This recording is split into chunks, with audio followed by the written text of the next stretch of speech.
So today I am going to be teaching you how to record your screen so that you're more able to do asynchronous time with your students.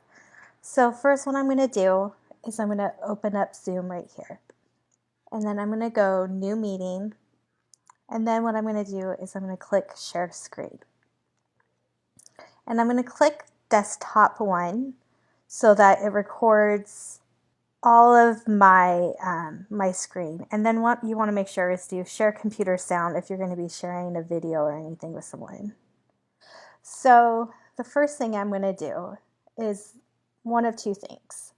So either you leave your video right here so your kids can see you and have more of a connection with you while you're teaching.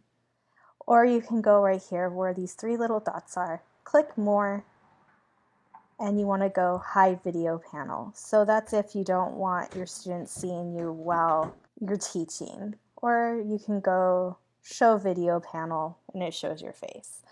Usually what I do is I hide video panel when I'm doing how-to videos so that you can see everything that I'm trying to show you on my screen. It's really up to you. So hide video panel. And then what I'm going to do is click these three dots again, and I'm going to click on Record on this computer. And when you see this circle right here with the flashing red dot, that means your screen is recording. And then I'm going to hide floating meeting controls so this goes away. Minimize this.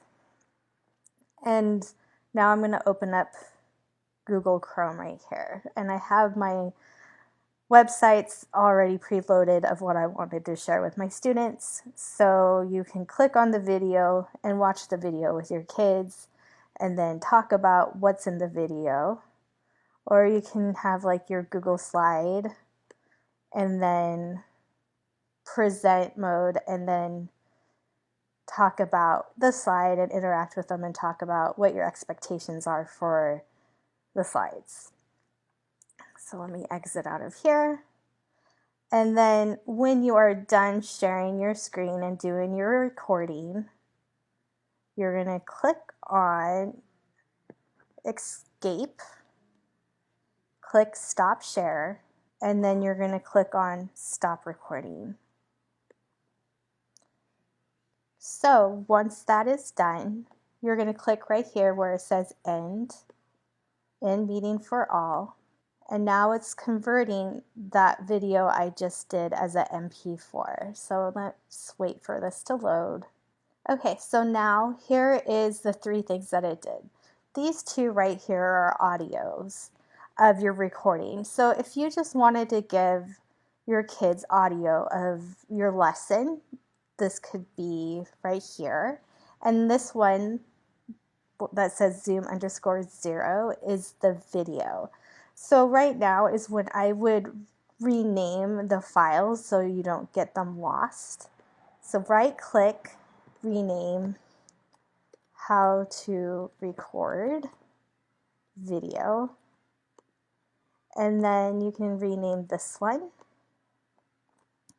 how to record sound, so that you are more able to find them when you're going to upload them into however a YouTube video or upload them into Google Drive so that you can put them in your Google Classroom. And then what I like to do is I like to drag it onto my desktop.